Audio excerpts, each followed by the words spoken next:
Ici Michel Jeté. Bienvenue au Bulletin Presse Mob. Inertie, désinformation et mensonge sont les trois composantes du triangle négationniste.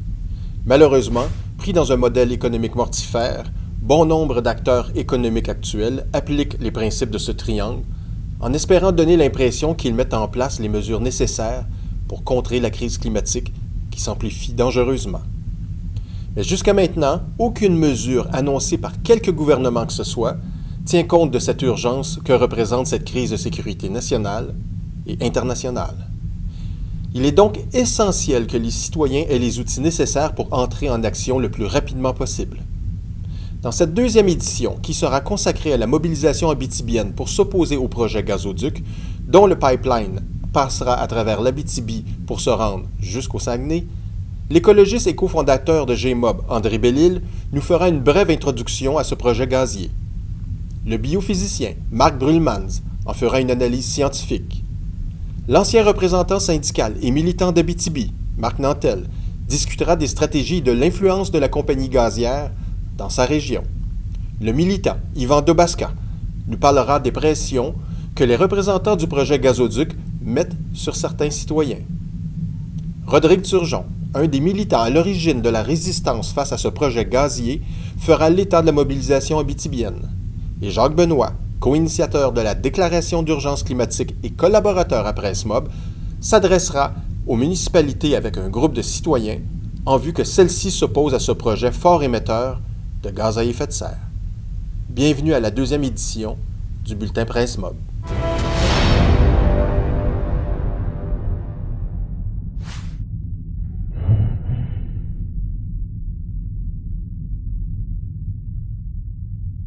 C'est du gaz qu'on rend liquide en le refroidissant. Bon, maintenant, on utilise, comme je le disais, toutes sortes de gaz au fond.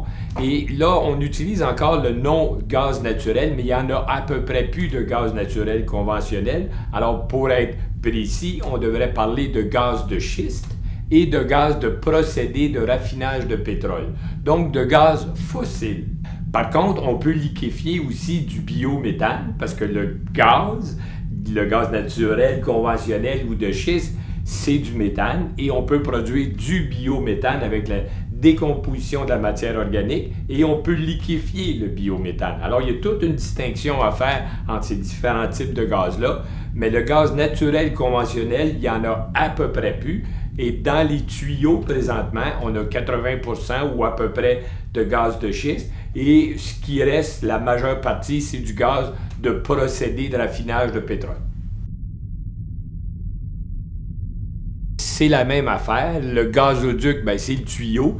Puis Énergie Saguenay, c'est une usine de liquéfaction. Alors là, on parle d'un projet de gazoduc qui amènerait du gaz pris à la frontière de l'Ontario vers le Saguenay. Bon, ce qu'il faut comprendre, c'est que ce gaz-là, lui, provient de l'Ouest. Il vient dans le gazoduc de TransCanada, qui, lui, draine, si on veut, le gaz de schiste du nord des États-Unis, du Dakota, et qui ramasse aussi le gaz qui est produit en Alberta, Saskatchewan, gaz de schiste, et il y a le gaz de procédé de raffinage de pétrole. Alors, tout ça est transporté dans le gazoduc de TransCanada jusqu'à la frontière du Québec, qui lui amène le gaz jusqu'au fjord du Saguenay. Comme on a établi tantôt, là, on peut liquéfier du gaz, que ce soit du gaz de schiste ou du biométhane. On doit le faire dans une usine qui rabaisse la température de ce gaz-là de façon vraiment importante. On l'amène à peu près moins 200 degrés, si on veut. Et là, il se transforme en liquide. L'idée étant qu'une fois qu'on l'a liquéfié, qu'on l'a compressé aussi, ce gaz-là, on peut transporter un volume de gaz beaucoup plus important parce qu'il est compressé. Bien là, on a trouvé une manière de le transporter dans des bateaux qu'on appelle les méthaniers. L'origine, c'est des compagnies gazières et pétrolières qui produisent beaucoup de gaz de schiste ou de gaz de procédé, qui cherchent des marchés extérieurs. C'est vraiment pas pour les besoins québécois, c'est vraiment les producteurs de l'Ouest qui cherchent des marchés, et ce marché-là n'est pas non plus québécois, parce que les volumes de gaz, c'est des volumes très importants. Et là, la prétention de ces entreprises-là, c'est de dire en exportant ce gaz-là, on pourra éliminer des combustibles fossiles plus polluants, comme le charbon et le pétrole. Et là, on mêle les gens quand on arrive et qu'on nous dit c'est du gaz naturel. Alors, on retient le bilan du gaz naturel, on le présente comme étant du gaz naturel, mais dans la réalité, c'est du gaz de schiste dont le bilan est au moins 30% plus polluant.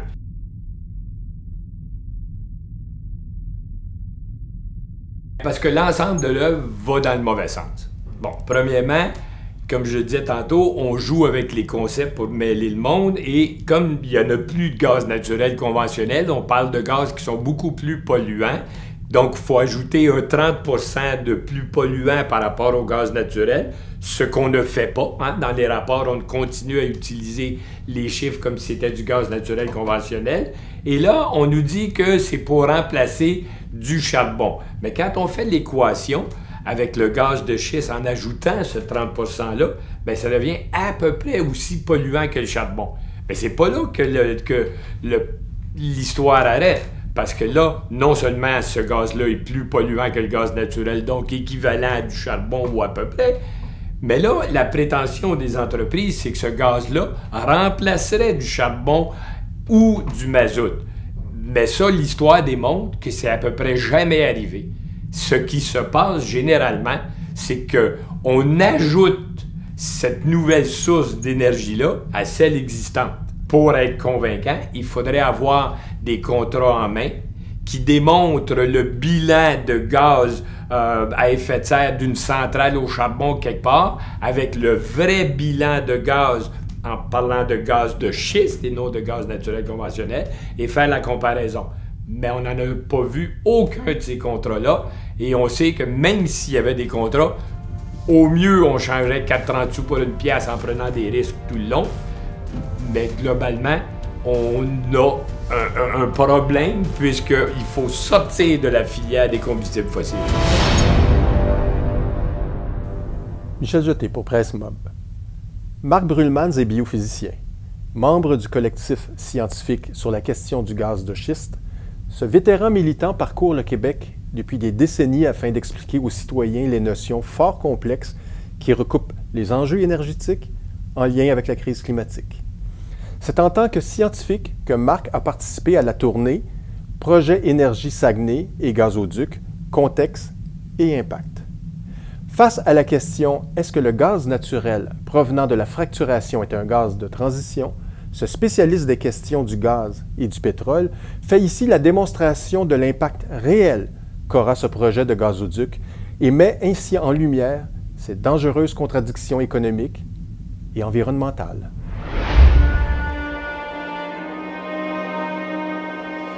Des compagnies multinationales américaines ont un gros projet pour le Québec. Un pipeline de 780 km qui transporterait du gaz de l'Ouest canadien et américain pour traverser le Québec de l'Abitibi jusqu'au Saguenay. Les promoteurs projettent de construire un terminal méthanier Énergie Saguenay pour y faire du gaz liquéfié qu'on voudrait ensuite transporter sur des super méthaniers. Parmi les navires les plus gros au monde, sur le Fjord et sur le Saint-Laurent. C'est la nouvelle grosse business. Le point commun de toutes les rencontres à date, c'est comment se fait-il que nous arrivions avec une autre analyse que celle du promoteur. Donc, on n'a pas les mêmes chiffres qu'ils nous disent. Ils nous disent que, ils nous disent ça, puis vous dites autre chose.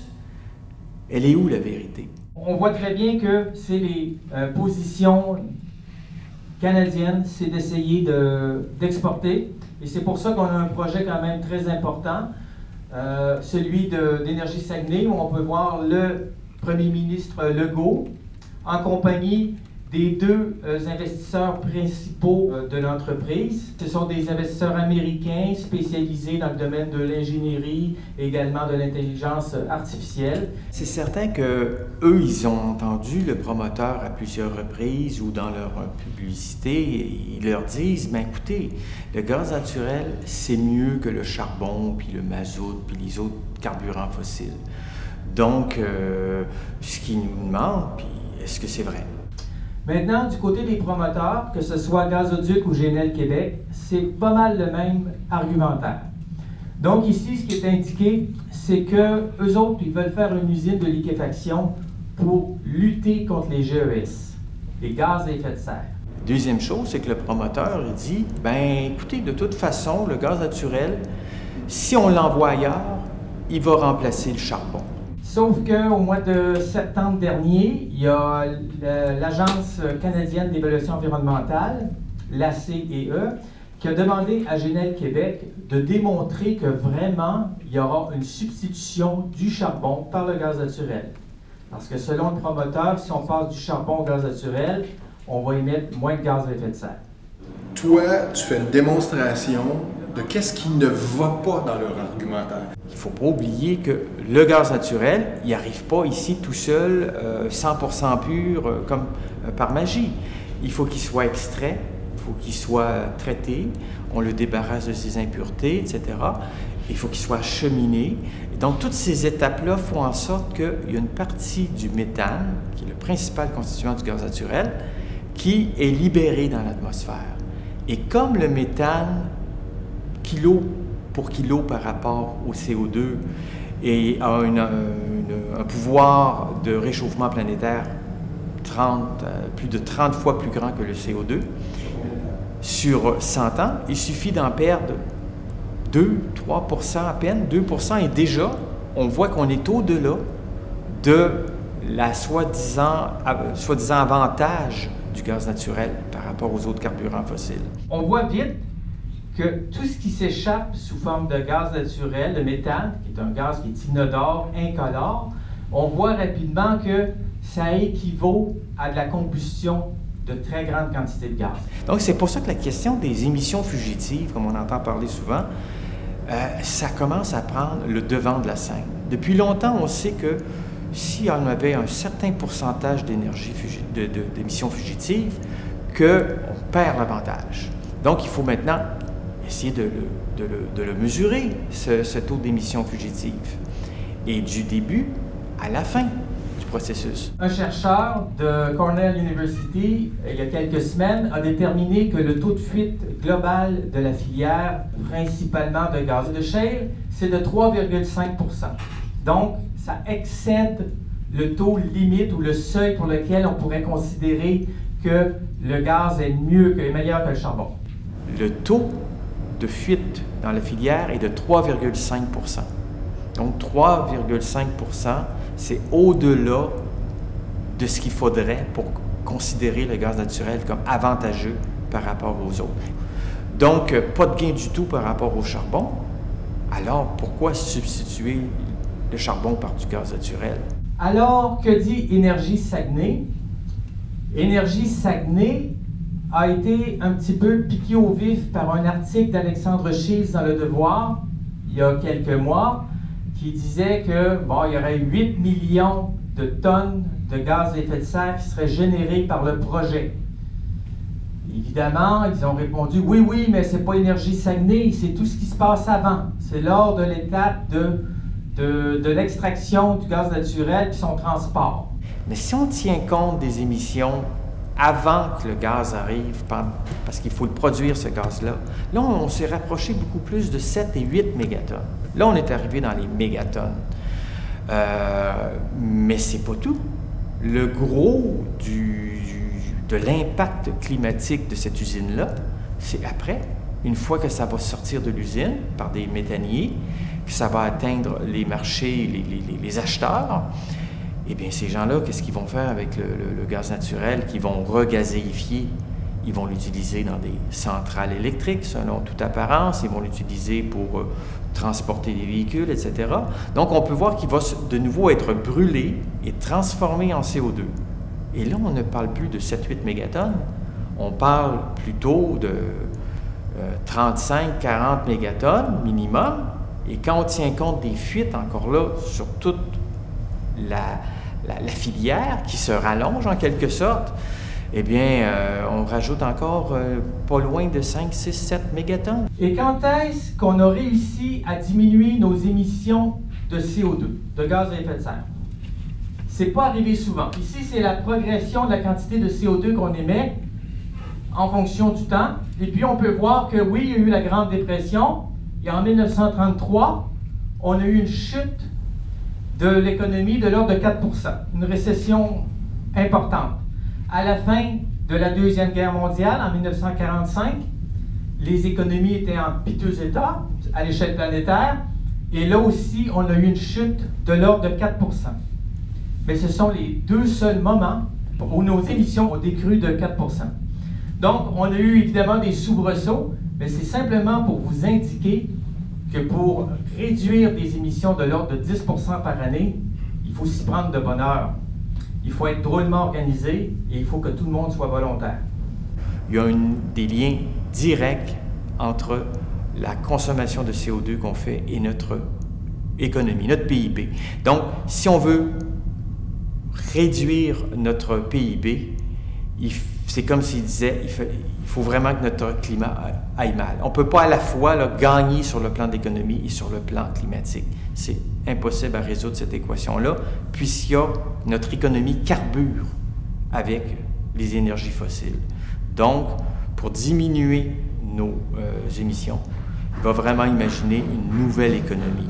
Ici, c'est un commentaire du directeur de l'Agence internationale de l'énergie. Présentement, on ne peut plus construire aucune centrale à base d'énergie fossile.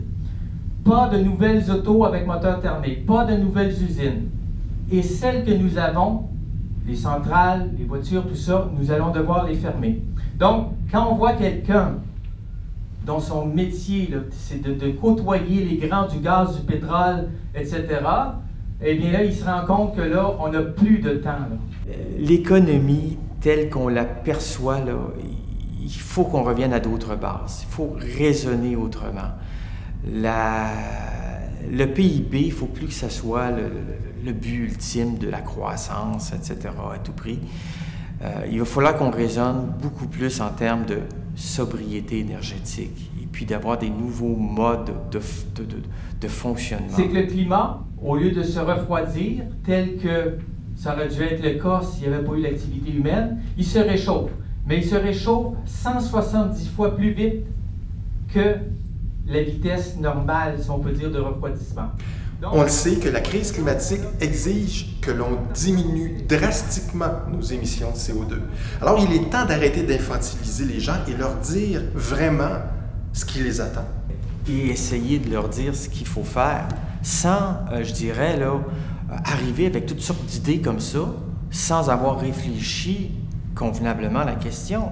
Là, on nous parle de planter des arbres, des milliards d'arbres, comme si c'était pour régler la question. C'est pour ça que je dis que les politiciens, en général, ont tendance à « on va s'occuper de ça, ça sera pas compliqué, on va faire de l'éolien, on va... » Mais c'est pas si simple que ça, parce que toute notre société a été bâtie sur des énergies fossiles qu'on extrayait facilement. Et ça ne reviendra pas, cette époque-là.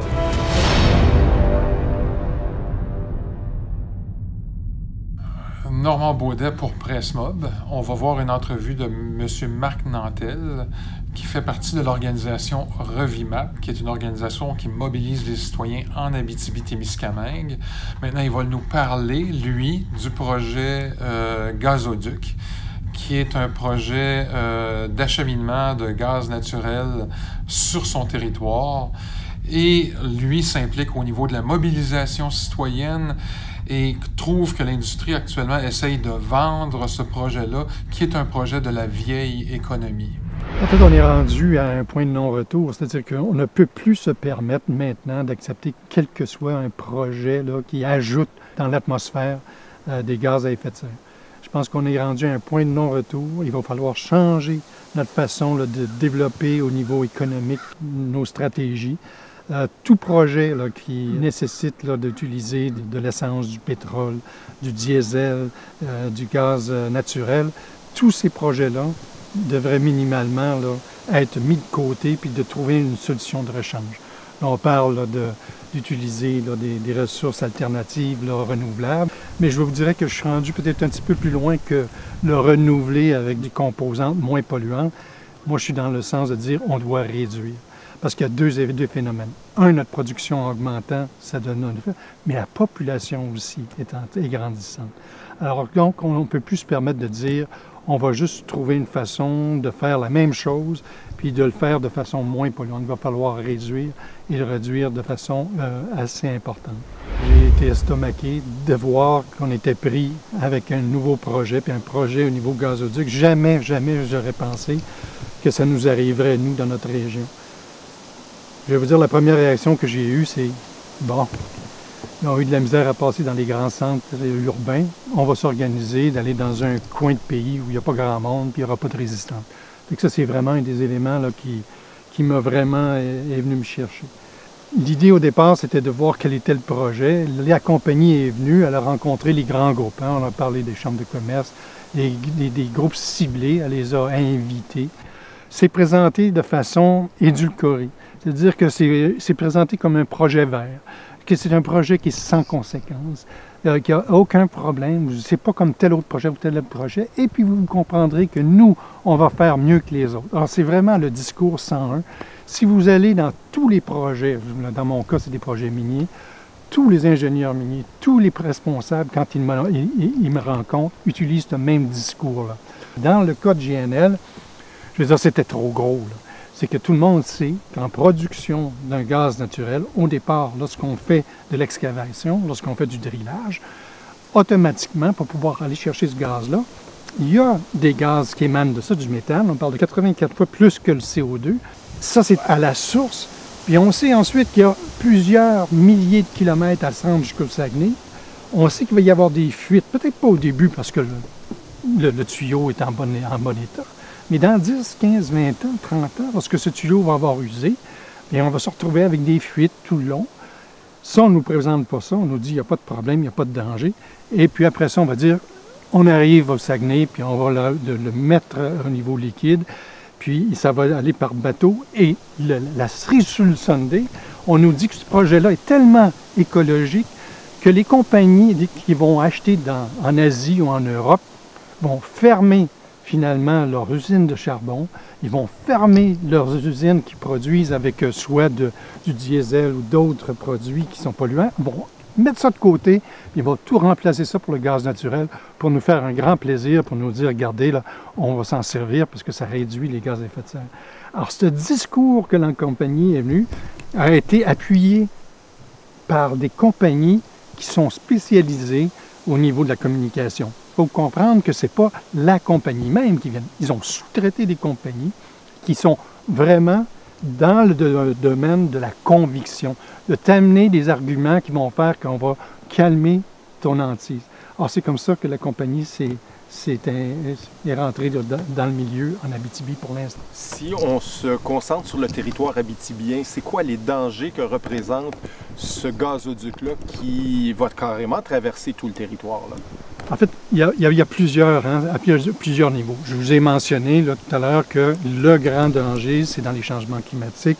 On ne peut pas se permettre, c'est pas vrai que c'est une énergie transitoire. Là. Oublions ça. Là. Ça, c'est un discours pour te vendre. Là. Pour ce qui est de l'Abitibi, bien, il y en a plusieurs. Premièrement, je vous dirais, il va passer à travers, premièrement, notre région, par rapport dans des territoires qui sont encore naturels, dans des endroits où est-ce qu'il va y avoir des marécages, où il y a des esquerres, où il y a des rivières, où il y a des lacs. Ça va passer à travers ça, ça va passer sous l'eau. Et puis donc, pour y arriver, ils vont faire des tranchées de 30 à 60 mètres. Ensuite, ça va partir vers le Saguenay. Là, on parle encore d'un 600 quelques, peut-être 500 quelques kilomètres qui va être dégagé. On vient d'ouvrir un passage encore énorme, parce que je dis encore, parce qu'Hydro-Québec en a fait. Je veux dire, c'est qu'on va permettre finalement à tous les prédateurs de pouvoir circuler. Là, quand je parle de prédateurs, je parle de loups, je parle de tout ça, mais je parle des humains, dans le sens qu'ils peuvent venir en skidoo, en 4 roues, ils vont pouvoir se promener. Alors, tous les écosystèmes qui vont être le long de ça vont être affaiblis. Ça, c'est un des éléments là, qui nous inquiète. L'autre élément qui est très inquiétant par rapport à ce qui se passe, c'est le feu. Nous autres, c'est un élément avec quoi on vit en Abitibi, là. Les feux de forêt, c'est une réalité. Puis dans un milieu où est-ce qu'on parle de changement climatique, tout ça, il y a actuellement une probabilité qu'il y ait moins d'eau puis qu'il y ait plus de feux de forêt. Alors imaginez-vous une fuite. Là, on parle, n'inquiétez pas, là, ça prend de 5 à 15 % de gaz dans l'air pour que quelqu'un qui mette une allumette, ça explose. Donc, c'est quasiment impossible. Allez voir aux États-Unis, allez voir là actuellement les accidents qui se sont produits là, depuis l'an 2000. On parle là, de plusieurs centaines d'accidents de ce genre-là. Ça, c'est un des éléments. Quand ça se produit en nature, quels sont les effets qui vont se produire? Si ça se passe en ville, là, dites-moi pas, il n'y a pas de danger. Ça s'est passé ailleurs. Regardez là, la littérature. Il y en a plein d'accidents qui se produisent où est-ce qu'on a des quartiers complets qui sont détruits, des gens qui sont morts. Alors ça, c'est des éléments qui nous inquiètent. L'autre élément qui est moins discuté, c'est qu'on est dans une région froide. Ce qui veut dire que dans la littérature que j'ai lue, c'est que si on se retrouve dans une température moins 30, moins 40, puis on a des fuites dans les cours d'eau où est-ce qu'on a fait passer le pipeline, à ce moment-là, ce gaz, étant donné qu'il est dans un milieu froid, reste encore sous forme huileuse. Alors, il reste dans l'eau, et là, il tombe à la surface, il peut finalement suivre le cours d'eau jusqu'à temps qu'à un moment donné, il se réchauffe, puis puisse reprendre sa position gazeuse, là, puis monter dans l'atmosphère. Donc, imaginez-vous l'impact au niveau environnemental sur ces cours d'eau. Alors ça, ce sont des éléments là, qui nous inquiètent. L'impact au niveau des citoyens. Qu'est-ce qui va arriver finalement aux propriétés des gens? On nous dit qu'il n'y en a pas beaucoup, là. On nous dit là, en bas de 100 personnes vont être touchées, mais ces 100 personnes-là qui ont un pipeline à côté de leur terrain, la dévaluation qu'ils vont subir lorsqu'ils vont vouloir vendre. Voulez-vous, vous, acheter une maison là, qu'au bout du terrain, il y a un pipeline? Moi, personnellement, là, si j'ai le choix, je vais en acheter une autre qui est loin de pipeline. Alors donc, ces éléments-là, les citoyens qui sont dans les mouvements actuellement de mobilisation, c'est des questions qui se posent. Qu'est-ce qui va arriver? On en arrive à l'histoire du bouleversement écologique, comment les animaux vont être affectés au niveau des écosystèmes, qu'est-ce que ça va produire au niveau de la chasse, au niveau des territoires réservés, au niveau de la chasse. C'est tous des éléments qu'on a de la misère à évaluer ce que ça peut faire. Puis, vous m'avez posé la question, comment la compagnie deal avec ça? Elle arrive, puis elle rencontre les citoyens, puis elle leur dit, écoutez, si vous avez des inconvénients, il y a toujours moyen de se moyenner. On a des compensations à vous donner. On va vous donner un petit montant d'argent. Puis les gens se disent, bon, ben, tant qu'à tout perdre, je vais prendre l'argent. Puis après ça, quand il arrive le temps de contester, ces gens-là se sont retirés, puis d'eux autres mêmes, parce qu'ils ont accepté les sommes. Les gens ont comme l'impression qu'ils sont gagnants-gagnants, c'est-à-dire qu'il va y avoir du développement économique, ils vont avoir des jobs, ça va être leur famille. Des projets comme GNL, ce n'est pas des projets qui amènent des millions, c'est des projets qui finalement réduisent la qualité du milieu où est-ce qu'ils s'installent. Nos élus doivent sortir de la logique de « on va aller chercher plus de taxes, on va aller chercher plus d'argent ». C'est qu'à un moment donné, il faut penser à long terme, puis la valeur d'un territoire dans les années à venir va être jugé sur sa qualité de son écosystème où il est installé. C'est ça qui va attirer les gens. C'est plus les milieux industriels, on s'en va sur une autre façon de voir les choses. La mobilisation est quelque chose de fragile. Qu'est-ce qui, d'après toi, avec ton expérience, menace le plus la mobilisation? En fait, la mobilisation, c'est quelque chose qui peut s'essouffler. À un moment donné, ça, c'est un des éléments qui peut arriver. Mais je pense pas qu'on est dans cette situation-là actuellement. Ce qui peut être difficile, c'est qu'il va y avoir plusieurs consultations à venir. Il va y avoir... La compagnie peut essayer d'essouffler les gens. Alors, ce que je dis aux gens qui se mobilisent actuellement, c'est de ne pas tout prendre sur leur dos, mais de travailler dans leur région, leur coin, en laissant les autres villes, les autres regroupements se mobiliser puis de prendre des plans d'action dans leur région. Il ne faut pas tous faire tout en même temps, mais d'y aller de façon à ce qu'on maximise l'implication des groupes. Vous êtes prêts à réagir quand ça va arriver dans votre coin, consultation, ou quand il va y avoir les bureaux d'audience publique. Alors, c'est des éléments que je dis aux gens, c'est de calculer leur implication pour éviter là, de toujours être en action pour en arriver au bout de la ligne, de dire bien, le dernier sprint, qu'il y a un petit raté. Alors, je pense que c'est comme ça qu'on doit voir la région, comme étant un regroupement de plusieurs citoyens, de plusieurs groupes qui sont contre, puis d'y aller de façon là, très structurée. On s'aperçoit que finalement, il y a des gens qui regardent plus loin. Puis ça, je suis vraiment content et fier. Il y a des villages complets, il y a des villes complets où il y a des gens qui se mobilisent actuellement, qui forment des comités de résistance, qui disent que non. C'est-à-dire là, on est rendu plus loin dans le développement économique. C'est fini là, de dire qu'on accepte des projets qui viennent impacter les changements climatiques. Puis ça, on le sent, on les sent convaincus, puis on sent que le combat, là, c'est pas une question de quelques mois pour eux autres, c'est pour une façon de vivre, puis ils disent non, on n'accepte plus ce genre de projet-là. Jacques Benoît pour Presse-Mob. Les compagnies et sociétés privées ont toujours un service de relations publiques. Des gens qui savent bien se présenter et présenter leurs patrons employeurs sous leurs meilleurs jours. Par exemple, dans le cas du projet Gazoduc, qui va traverser l'Abitibi jusqu'au Saguenay, à les écouter, ce serait la 8e merveille du monde, et ça apportera bonheur, richesse et prospérité partout où ça passera. Évidemment, sur le terrain, des gens qui vivent et habitent le milieu convoité savent que la réalité est bien différente. Et quand ils tentent de l'expliquer, non seulement ils ne sont pas écoutés, mais ils sont parfois bousculés. Écoutons ce qu'en dit Yvan Dobasca, paysan nomade et citoyen de l'Abitibi. Pourquoi des Américains viendraient m'empoisonner, puis mon paysage, puis ma structure ici dans mon territoire? Moi, ça ne fait pas mon affaire, puis je peux vous dire que la majorité de la population, les assemblées citoyennes qu'on a faites ici à Sainte-Terre, puis là, on en prépare un autre pour Sainte-Terre-Paroisse, on en prépare un autre pour Bellecour, ça brasse. Les gens ne sont pas contents. Tous ceux qui viennent au Cassis, ils ne veulent pas voir ça. L'idée d'avoir le Québec séparé en deux par une pelouse de 30 pieds de large qui va être là pour le reste des temps à peu près, nos animaux vont faire comment? Les 2400 camps de chasse qu'il y a entre Sainte-Terre et Saguenay, ils vont faire comment pour aller en 4 roues à leur camp de chasse? Ils vont faire poser un ponçon par-dessus? Qui va payer le ponçon? La compagnie ou moi? Ici, à Sainte-Terre, on vit avec les pourvoiries. J'ai 3 de mes cousins qui ont des pourvoiries d'ici à Presse. Comment ils vont faire pour faire venir le client aller se promener en 4 roues partout quand les chasseurs vont avoir à traverser cette belle ligne verte-là en plein milieu de la forêt? C'est comme un non-sens. Tous les champs qu'on voit ici devant nous, c'est tous les champs de mon ami. Les gens de la compagnie GNL, Gazoduc GNL, sont venus le rencontrer parce qu'ils veulent passer le gazoduc sur ses terres. Dans le coin complètement à droite, là, ils veulent sortir le gazoduc dans ce coin-là. Puis ils traverseraient en diagonale devant les maisons qui sont enclavées dans les champs. Puis ils viendraient finir ici en diagonale derrière la ferme là, à gauche. Ils sont arrivés en commençant la discussion avec un chèque sur la table, ce qu'ils ont trouvé complètement grossier. Trouvaient que c'était déplacé de mettre de l'argent sur la table quand il n'a même pas demandé la permission pour rien.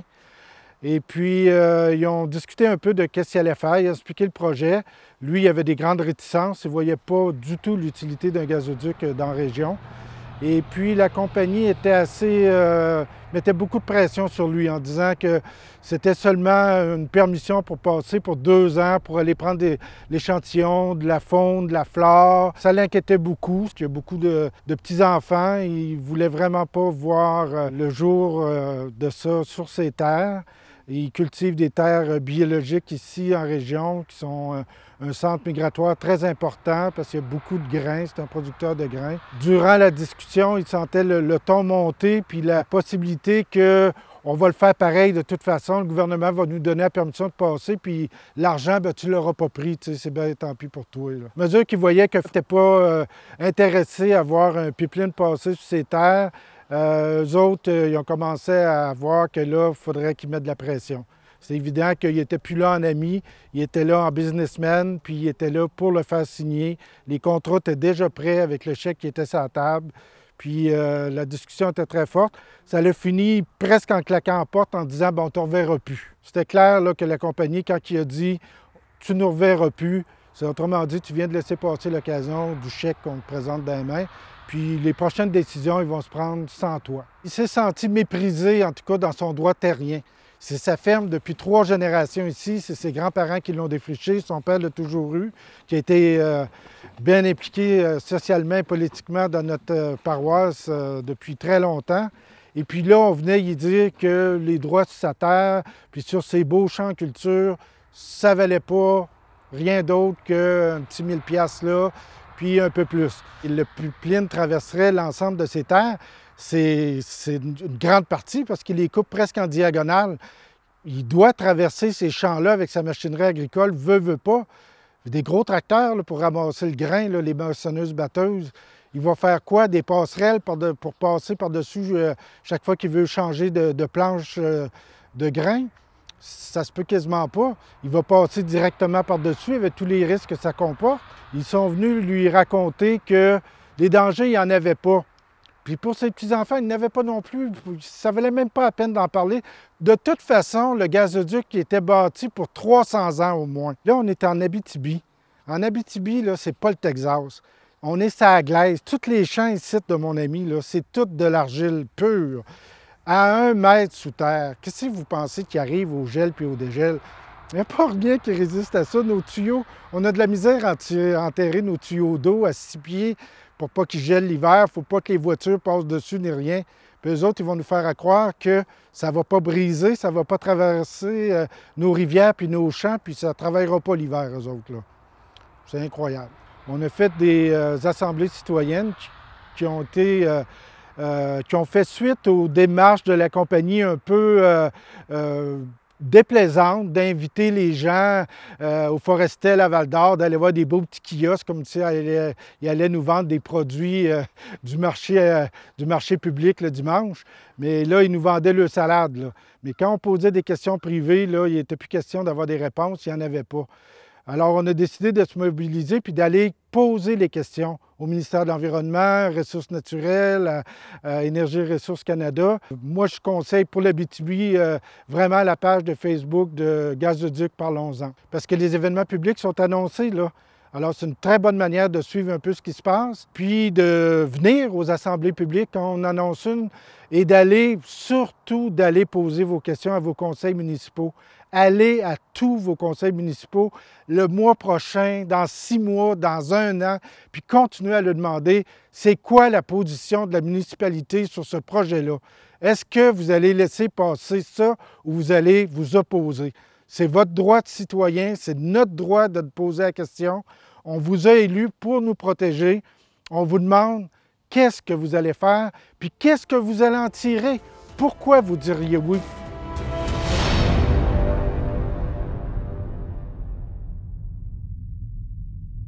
C'est sûr que nous autres, on s'oppose. On a sorti au début de février, je pense, l'Action boréale pour dire que nous autres, on est absolument contre. Puis surtout, encore une fois, moi, ce qui est le plus aberrant là-dedans, encore une fois, c'est que c'est des milliardaires des États-Unis qui s'en viennent ici. Ces milliardaires-là, ils ont juste un but, c'est d'augmenter le pouvoir, parce qu'ils n'en ont même pas besoin. C'est pas pour répondre à des besoins. C'est même pas un besoin qu'ils ont. Puis ils se foutent de ce qui se passe sur le terrain, puis à long terme. Puis le pire, c'est qu'encore une fois, c'est que là, on nous fait croire que c'est pour sauver la planète, que c'est pour diminuer les gaz à effet de serre en Europe, puis en Asie. Alors qu'on sait mauditement bien que dans tous les projets qui se font, il va y avoir une augmentation. Fait qu'ils nous parlent de transition, mais la réalité, ce ne sera pas une transition, ça va être une augmentation qui va encore accélérer le mouvement. Fait que si on n'est pas capable de parler de diminution, ben moi je trouve que le projet ne devrait pas avoir lieu, puis c'est pour ça qu'on va se battre pour essayer de l'empêcher. J'ai juste confiance au monde sur le terrain, moi, qui peuvent, s'ils se mobilisent, peuvent changer de quoi, mais pas... j'ai plus confiance, j'ai plus aucun espoir envers nos élus. Dès qu'ils sont élus, on dirait qu'ils ont oublié ce qu'ils ont dit, là, t'sais. Parce qu'il faut pas que ça passe, ce projet-là. Puis c'est même pour le long terme, si la journée que tu vas avoir un corridor, on sait que, parce qu'on a vu les corridors d'Hydro-Québec, un coup que le corridor est là, c'est une servitude permanente. Puis après ça, il n'y aura rien qui empêcherait soit de transformer ce pipeline-là pour transporter du pétrole brut ou d'autres choses, ou en construisant à côté, tu sais. Michel Jeté pour Presse Mob. Face au projet gazoduc, l'Abitibi est sur la ligne de feu. C'est à partir de la région de Rouyn-Noranda que ce gazoduc va faire son entrée au Québec. Mais cette région vit aussi un essor remarquable dans la militance pour la protection de son territoire. Une nouvelle génération de militants se lève et, face à la crise climatique, entre en action pour stopper cette folie destructrice. Rodrigue Turgeon est un des militants qui organise cette résistance citoyenne pour stopper ce gazoduc qui va donc traverser l'Abitibi pour se rendre jusqu'au Saguenay. Suite à son implication dans la région d'Amos, lorsqu'une minière voulut installer une fosse à ciel ouvert dont les résidus toxiques risquaient de contaminer leur source d'eau potable qu'est l'escarre Saint-Mathieu-Berry, qui est reconnu pour avoir une des eaux les plus pures au monde, Rodrigue Turgeon a cofondé le collectif abitibien Gazoduc Parlons-en. Gilles Gagnon, ce militant originaire d'Abitibi, nous a aussi offert la possibilité de constater de visu une partie du magnifique paysage abitibien qui sera affecté par le passage de ce gazoduc. Il est important de rappeler qu'il est évalué que de l'extraction jusqu'à sa combustion, ce projet gazier pourrait émettre entre 40 et 50 mégatonnes de CO2 par année, qui contribuera à accentuer la crise climatique. Mais la mobilisation abitibienne se lève et est plus déterminée que jamais. Alors, vous avez le bonheur d'être en notre compagnie sur le fleuve majestueux Aricana, qui a une distance de tout près de 600 km, qui part de l'Abitibi et qui se jette dans la mer du Nord. Juste à notre gauche, on peut y voir la berge où est projeté d'enfouir le tuyau de 42 pouces qui entrerait sous la rivière, qui parcourrait la moitié environ pour ressortir à notre droite sur une superbe île. Les stratégies de consultation de GNL du gazoduc, tu les as suivies. Tu as noté des choses assez troublantes par rapport à ça. Parle-nous-en. La compagnie en question, Gazoduc, en fait, elle se livre à un complet exercice de greenwashing, de discours éco-blanchissant, éco-verdissant, appelez-le comme vous voulez. En fait, c'est un procédé de relations publiques qui vise à faire croire que ce projet-là a une quelconque bienfaisance pour l'environnement en général. Ce tuyau sous pression va replonger sous le fleuve pour ressortir sur l'autre rive. Alors, pour nous, c'est impensable que ce fleuve soit attaqué de cette façon. 180 scientifiques du Québec, des universitaires, de toutes les universités, là. Puis là-dedans, ça inclut quelqu'un qui a participé au dernier rapport du GIEC, Damon Matthews, professeur à l'Université Concordia, s'accorde pour dire que ce projet-là doit être rejeté parce qu'il va accentuer les effets des changements climatiques. Fait que là, c'est assez clair que peu importe ce que la compagnie va venir dire aux gens des populations ciblées, ce projet, il n'y a pas de bon sens. Mais nous, ce qu'on voyait, c'est que la compagnie a tenté de contrôler le discours, limiter les occasions où elle s'affichait publiquement pour ne pas se faire rentrer dedans. Actuellement, ce qui est assez impressionnant en Abitibi, c'est la qualité et la vitalité de la mobilisation. Oui, tout à fait. Parce qu'en Abitibi, si on remonte un peu dans le temps, n'oublions pas que nous sommes des gens qui ont été envoyés pour défricher une région. Donc, nous sommes des colons pour coloniser une région. C'est dans nos gènes. Et puis là, on trouve que c'en est trop. À un moment donné, oui, coloniser un territoire, il faut emprunter de la ressource, mais là, on est à détruire. Il y a plein de places dans le monde qui sont victimes du même système économique que l'Abitibi est en ce moment, c'est-à-dire piller les ressources, saccager les écosystèmes, extraire la richesse pour la transporter sous d'autres cieux et maintenir les populations locales dans un état de dépendance à ce système destructeur-là. C'est l'histoire qui se répercute partout, on le sait. Là, on parle de gaz méthane, qu'on dit du gaz naturel, mais c'est un gaz qui accentue l'effet de serre sur notre planète. On dit 80 fois au-dessus du CO2. C'est pas un projet structurant pour la région, d'autant plus qu'il n'y a pas vraiment de retombées économiques anticipées pour nous ici. La compagnie, sachant qu'ils étaient de l'extérieur, ont décidé de ne pas s'afficher publiquement, d'entamer une vaste série de consultations à huis clos, qui durent depuis bientôt 1 an. Ils rencontrent tous les élus, bon, puis leur servent leur discours mensonger, fallacieux, là, en matière de changement climatique. Donc notre stratégie, ça a été de nous présenter en nombre lors de ces événements-là, accompagnés nécessairement de journalistes. De ces événements-là, ça a été très bénéfique pour la mobilisation parce que les gens se sont rendus compte que la compagnie leur jouait dans le dos. C'est vraiment les relations des compagnies multinationales avec les populations ciblées, c'est clairement ça. La compagnie, quand elle arrive, elle ne veut pas présenter son projet à la population en général. La compagnie, elle veut essayer de se rallier le poids d'acteurs influents du milieu. C'est qui? C'est la Chambre de commerce, c'est les MRC, mais c'est toute la même gang de monde qui réfléchissent dans le modèle d'exploitation du territoire. Fait un coup qu'ils vont chercher ces appuis-là, bien, la population elle semble mauditement mal placée pour dire le contraire. Fait nous, on travaille avec les gens de la place. On ne parle pas de projet constructeur, on parle de projet qui détruit. Et on vit déjà de la destruction avec le secteur des mines en Abitibi, on vit déjà de la destruction avec le secteur des forêts en Abitibi. On s'insurge tranquillement, mais je crois que le peuple est en train de voir que leur milieu de vie est un milieu de vie que, selon moi, je ne suis pas certain que dans 100 ans, ce sera encore intéressant d'y vivre. Rappelons que cette région a seulement que 100 ans d'existence, mais à la vitesse à laquelle on détruit avec la technologie d'aujourd'hui, je ne suis pas certain que ce sera encore intéressant dans 100 ans.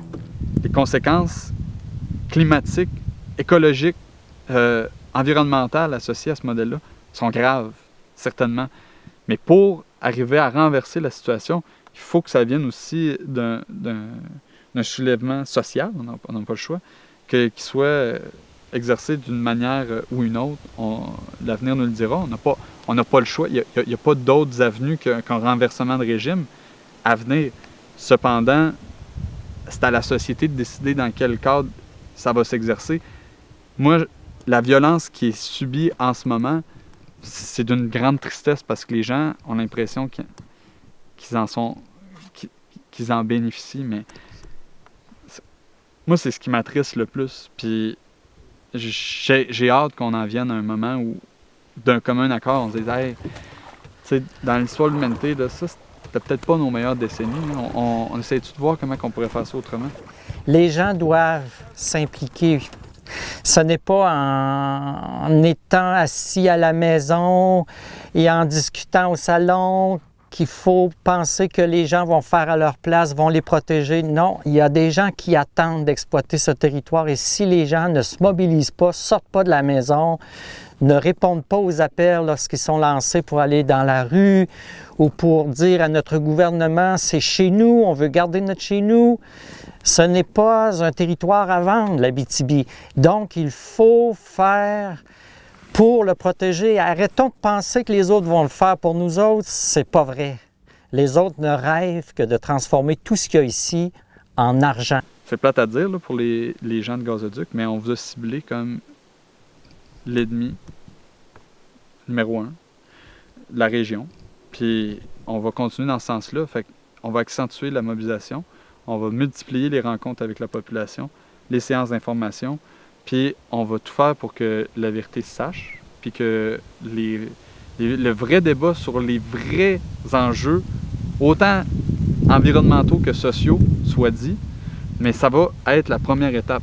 Freiner Gazoduc, c'est la première étape, on ne s'arrêtera pas là. C'est pas pour nous une idée de stopper Gazoduc, puis après tout le monde est content, on rentre chez nous, parce que si c'est pas ça, ça va être autre chose. Ça va être autre chose. Il faut arrêter, il faut se sortir de cette logique-là d'exploitation des ressources naturelles sans réflexion sur tout ce que ça entraîne comme conséquence. Jacques-Benoît Gémob. Ce soir, dans 3 villes de l'agglomération de Longueuil, il y a dépôt de résolution pour s'opposer à GNL Saguenay et Gazoduc, qui est un projet de gazoduc que le gouvernement Legault serait prêt à appuyer. Ce projet-là va faire augmenter les émissions de GES de 50 mégatonnes par année, ce qui viendrait augmenter de plus de 2 fois la réduction qu'on devrait plutôt faire.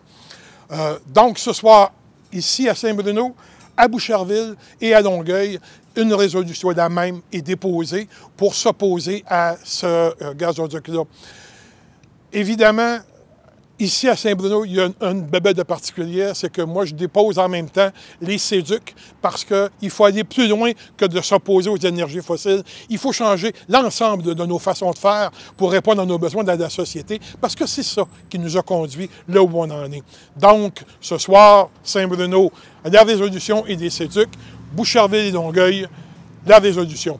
On va voir ça ensemble.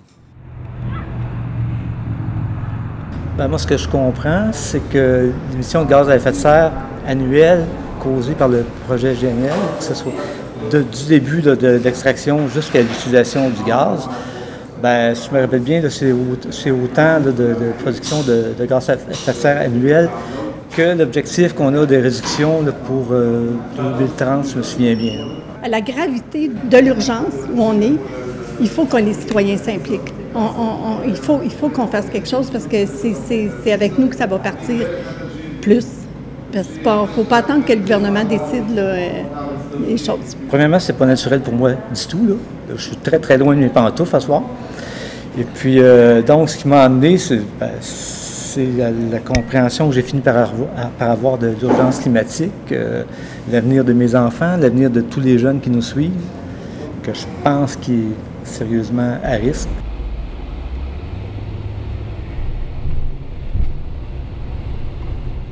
On est rendu maintenant à la première période de questions. Donc, j'inviterai M. Jacques Benoît, Environnement, crise climatique. Le 12 juin dernier, le groupe La Planète s'invite à Longueuil tenait une assemblée publique pour l'agglomération sur la question du dérèglement climatique. Mon nom, c'est Michel Boucher. Ça fait 27 ans que je réside à Boucherville. C'est la première fois que je me présente dans un conseil municipal pour reprendre la parole. Donc, un petit peu de trémolo, au bout de papillon dans le ventre. À vous, Mme Mainville. Aujourd'hui, je suis devant vous pour vous demander d'adopter une résolution en défaveur du projet GNL Saguenay. Donc, on dépose dans au moins 3 villes de l'agglomération la même résolution pour qu'elle soit endossée. Évidemment, on ne s'attend pas à ce qu'elle soit endossée ce soir, mais on vous la dépose, que vous en preniez connaissance et que vous l'endossiez ultérieurement. Je vous en fais lecture. Considérant que Saint-Bruno-de-Montarville, ainsi que près de 400 autres municipalités représentant plus de 77 % de la population du Québec, ont appuyé, d'une façon ou d'une autre, la Déclaration citoyenne universelle d'urgence climatique, connue sous l'acronyme DUC. Considérant que cette urgence climatique implique que nous devons sans délai nous dégager des énergies fossiles, ce qui signifie appliquer toutes les solutions connues afin de réduire de toute urgence nos émissions de gaz à effet de serre, afin de limiter à 1,5 degrés Celsius le réchauffement planétaire tel que révélé par le GIEC. Considérant que des transitions rapides et de grande envergure dans les domaines de l'aménagement du territoire, de l'énergie, de l'industrie, du bâtiment, du transport, de l'urbanisme sont nécessaires à court terme. Considérant que les émissions actuelles du Québec sont de 80 millions de tonnes de GES par année, et que la cible pour 2030, c'est de le réduire à 55,9 millions.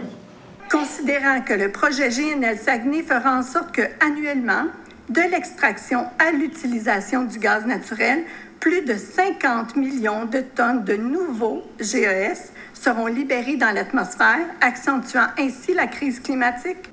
Considérant que ce projet va non seulement annuler complètement tous les efforts que font les citoyens de la municipalité, de l'agglomération, mais de toutes les municipalités du Québec pour réduire nos émissions de GES, puis qui va à l'encontre des efforts de réduction qui sont demandés à la société civile, aux villes et aux pays pour contrer le réchauffement planétaire, pour ne pas aggraver la crise climatique.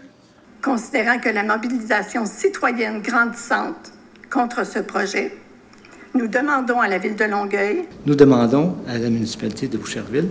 On demande à la municipalité de Saint-Bruno qu'elle se prononce en défaveur du projet GNL Saguenay et Gazoduc. Qu'elle réclame que ne soient financés d'aucune façon les 10 projets avec des fonds publics, incluant prêts, subventions ou investissements publics, directement ou indirectement. Qu'elle exige que l'évaluation du projet GNL Québec inclue le calcul des GES en amont et en aval du projet et l'impact du projet sur la crise climatique comme premier critère de décision. Et enfin, qu'une copie de cette résolution-là soit envoyée à M. Trudeau et Legault, Premier ministre du Canada et du Québec, et Mme Catherine McKenna et M. Benoît Charette, ministre de l'Environnement et de la lutte contre les changements climatiques du Québec. Ça, ce sera le premier document. Je ne parle pas ce soir de notre conseil municipal, mais personnellement, je suis très touché par ce que vous amenez comme argument ce soir. Merci. Je voudrais aussi mentionner que cette même résolution a été présentée ce soir aux municipalités de Longueuil et Saint-Bruno. Qu'est-ce que tu as trouvé le plus difficile en tant que citoyen pour t'amener à faire ça? Partir de chez nous ce soir. Je serais resté chez nous, là, je serais allé à mon club de marche, ça aurait été une soirée pas mal plus facile. Mais c'est fait, puis ça s'est bien passé. Vous avez aussi deux autres. Allez-y. Le 10 septembre dernier, Antonio Guterres, secrétaire général de l'ONU, déclarait qu'il ne reste que 2 ans, 24 mois, pour que les États mettent en place des mesures qui vont nous éviter des conséquences désastreuses qui nous attendent si on ne fait rien. 9 mois plus tard, à la fin mai, il déclarait qu'on est en train de perdre la bataille climatique, puis que plus la situation empire sur le terrain, plus la volonté politique semble reculer. Vous savez, il y a urgence d'abandonner des énergies fossiles pour des énergies renouvelables, mais il faut aussi changer toute notre façon de vivre ensemble puis de répondre à nos besoins en société, parce que c'est ça qui nous a amenés là où on est rendu.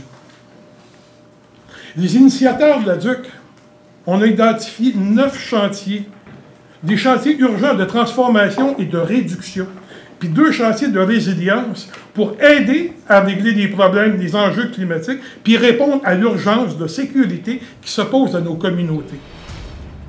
Je vous les dépose aussi ce soir, deuxième document, en vous demandant d'en prendre connaissance, puis de les appuyer, comme l'a fait la MRC Thérèse de Blainville le 19 juin dernier, et j'annexe comme 3e document cette résolution-là de la MRC qui a appuyé les chantiers de la DUC. Je termine, messieurs, mesdames, en citant Aurélien Barrault, un astrophysicien français. La responsabilité politique aujourd'hui est considérable parce que nos dirigeants savent ce que peut-être leurs prédécesseurs ne savaient pas. Et aujourd'hui, ils ont le choix.